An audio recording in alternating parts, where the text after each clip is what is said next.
El charro negro de Xochimilco. No son pocas las historias que se cuentan acerca del charro negro acá de Xochimilco. Se cuenta que antaño los abuelos iban a las chinampas con sus chalupitas. En esos días el agua del canal era muy clara y se podía beber directamente de ella. Y en esos tiempos no era raro tampoco que los abuelos tuvieran muchas hijas. Las abuelas sabían que eso no era un buen presagio y no dejaban salir a las muchachas ni siquiera a asomarse fuera de casa ellas solas a ninguna hora del día. Cuentan que a don Filemón García, un chinampero humilde que tenía 7 hijas y la mayor Rosita ya estaba en edad casadera. El viejo García era buena persona, pero era medio mañoso y extremadamente pobre, y cada vez se le hacía más duro llevar el pan a la casa, hasta que cierta tarde, ya casi al caer la noche, deseó que su situación cambiara y gritó a los 4 vientos: daría lo que fuera por tener harto dinero y salir de la miseria. Y al parecer alguien había escuchado sus palabras, pues ante el anciano llegó un elegante muchacho bien vestido, ataviado en un elegante traje de charro, totalmente de negro, pero con sus relucientes espuelas de oro, herrajes y botonadura también de oro puro, con un bello corcel más negro que la misma noche, y se encaró al viejo Filemón preguntándole si realmente deseaba tener mucho dinero, inocente y cansado. Pero al fin mañoso y sabiendo sacar partido de cualquier situación, el viejo García, sin sospechar la trampa del diablo, simplemente respondió que sí. El charro negro sonrió complacido y le señaló las raíces de un pirul y le dijo que excavara. Allí el viejito encontró un par de ollas repletas de monedas de oro. Eso sacaría de pobre a señor Filemón. Pero el charro le dijo que favor con favor se paga, y un día de estos vendría a cobrarse. Doña Regina, la esposa de Filemón, no daba crédito a tal cantidad de monedas de oro, tan bonitas, relucientes, casi tan bellas como su adorada Rosita. Doña Domitila, la curandera del mero pueblo de Xochimilco, veía a su compadre gastando y derrochando dinero como desesperado, sin saber que ese dinero tenía un costo altísimo que no podría pagar. Filemón le explicó lo que había ocurrido y la anciana se santiguó muchas veces. Válganme todos los santos del cielo, Filemón. ¿Qué has hecho, viejo carajo? Ese no es un hombre, es el meritito chamuco Filemón García. Le decía, aclarándole que el precio a pagar por ese favor era concederle a Rosita para que se la llevara o que se llevara su propia alma a cambio del favor. Claramente doña Regina estaba cabreadísima por la poca cabeza de su marido, pero Domitila le dijo que el charro solo tenía 3 noches para llevarse a su muchacha, o en dado caso se lo llevaría a él si no cumplía.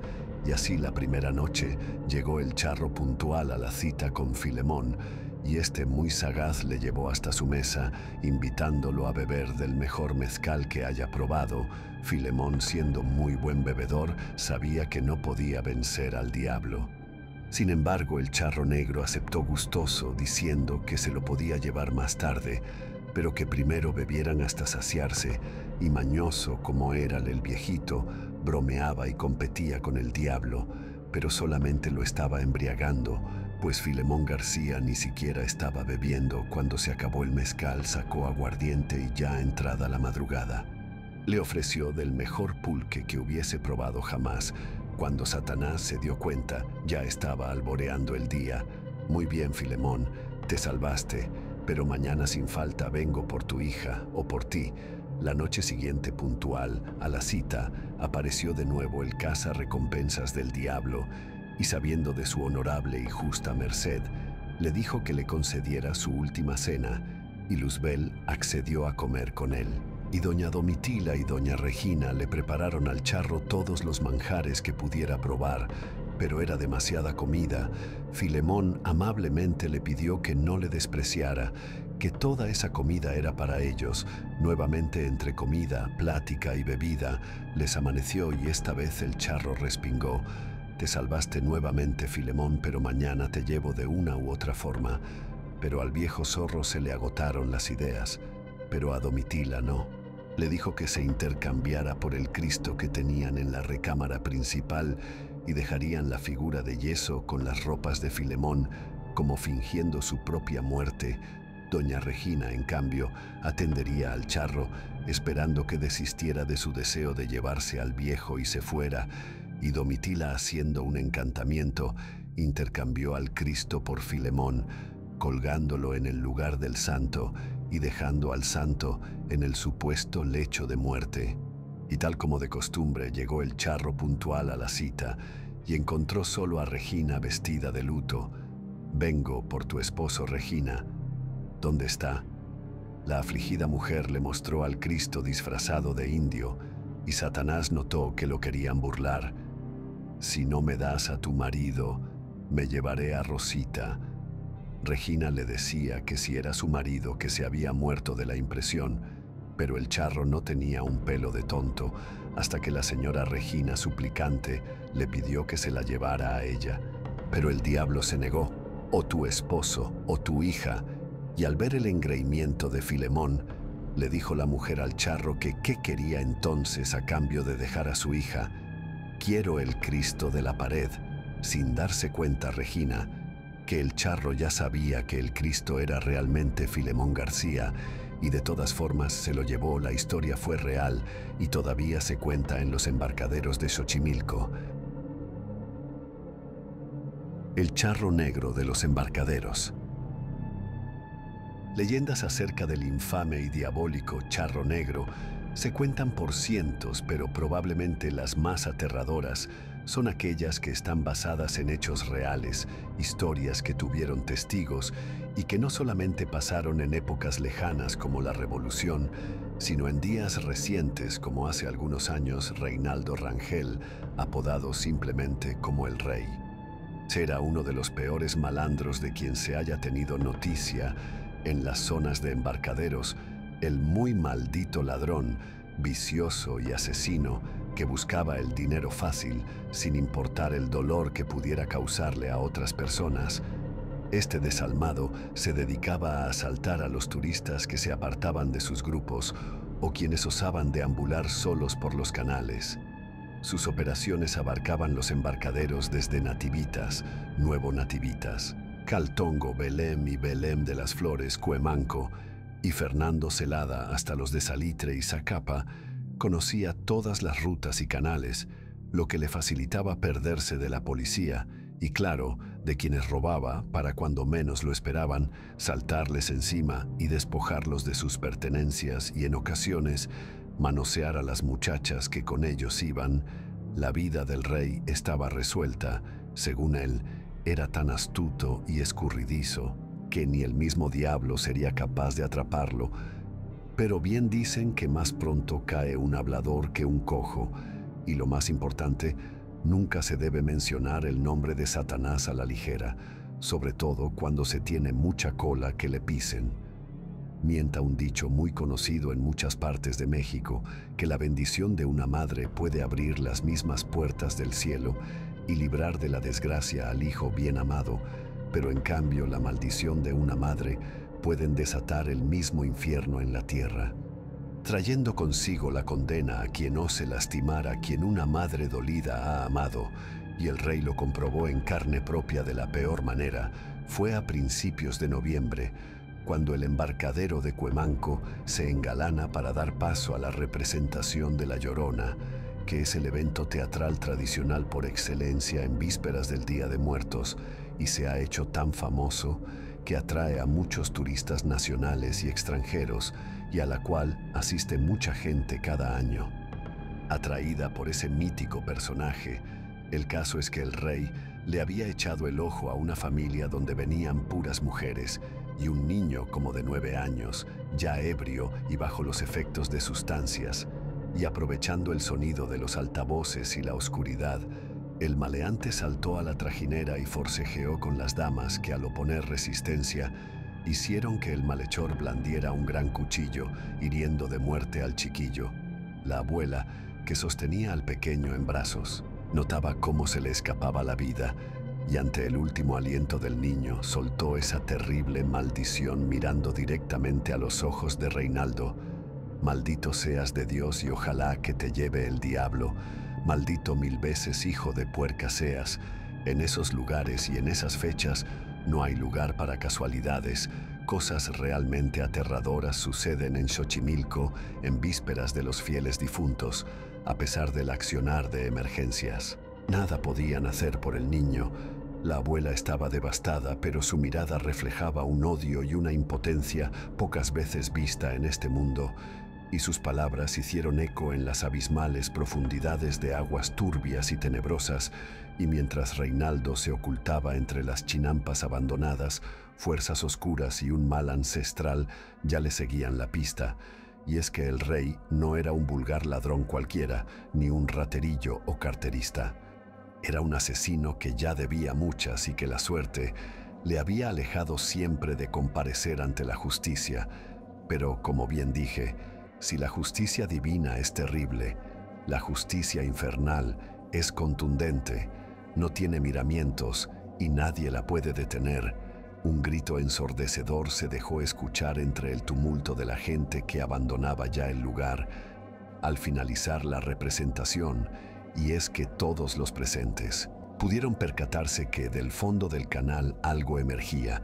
No era una figura elegante esta vez, era la misma muerte que surgía de las profundidades del infierno, entallada en un traje de charro negro, tan negro como el alma de los asesinos.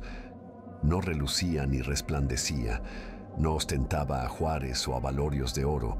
Esta vez solamente arrastraba la desgracia detrás de él. Su cadavérica figura se alzaba lentamente de entre las negras aguas, dando paso a un caballo famélico y con aspecto pútrido y descompuesto, como una dantesca pesadilla. El jinete cabalgó lentamente ante la mirada estupefacta de varias personas que perdieron el conocimiento y la cordura temporalmente al ver a ese escuálido y mortecino ser caminando sobre las aguas del canal como si fuera suelo firme. Las cuencas vacías escrutaban la orilla, analizando a cada persona que tuvo la mala suerte de verlo. Estaba buscando, estaba cazando, había sido llamado a la vida para traer la muerte a ese lugar. Sin embargo, nada les hizo.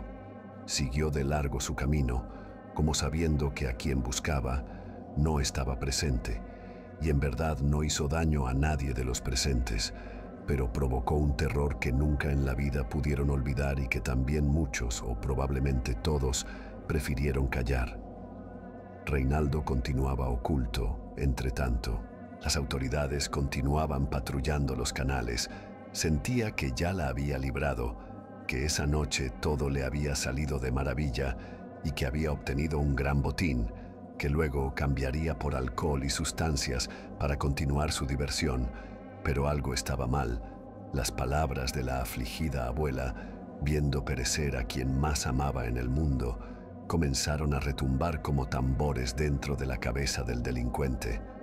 Un sentimiento de intranquilidad lo invadía por primera vez en años, una intranquilidad que poco a poco comenzó a convertirse en miedo y posteriormente en terror. Si por primera vez en casi 40 años Raimundo Rangel estaba aterrorizado, aunque no sabía el porqué o de menos intentaba fingir que no lo sabía, eran esas palabras las que le quemaban, lo herían. No había reparado en ellas hasta ese momento. Apenas en ese instante comprendía el peso de esa maldición.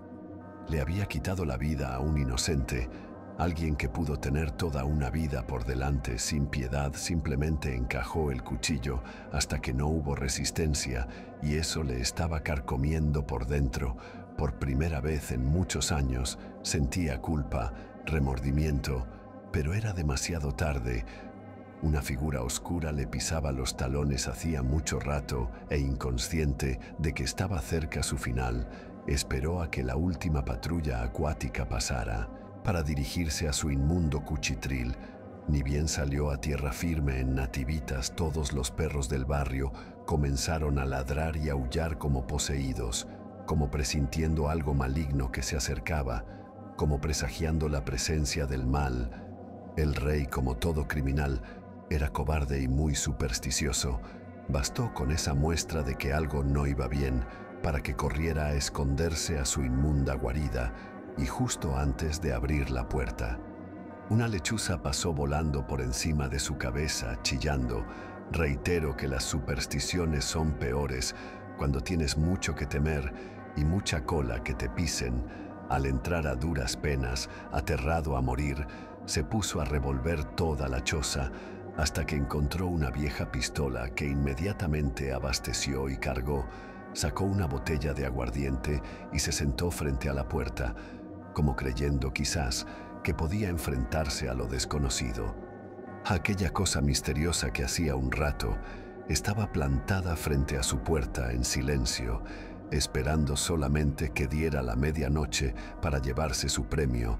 Las campanas de la Catedral de San Bernardino de Siena, la mera Catedral de Xochimilco, comenzaron a repicar. Cada redoble pareciera que le taladraba el alma a Reinaldo, y justo al sonar la última, la endeble puertecilla de madera estalló en 1000 pedazos, dando paso a una espectral y horrorosa figura alta.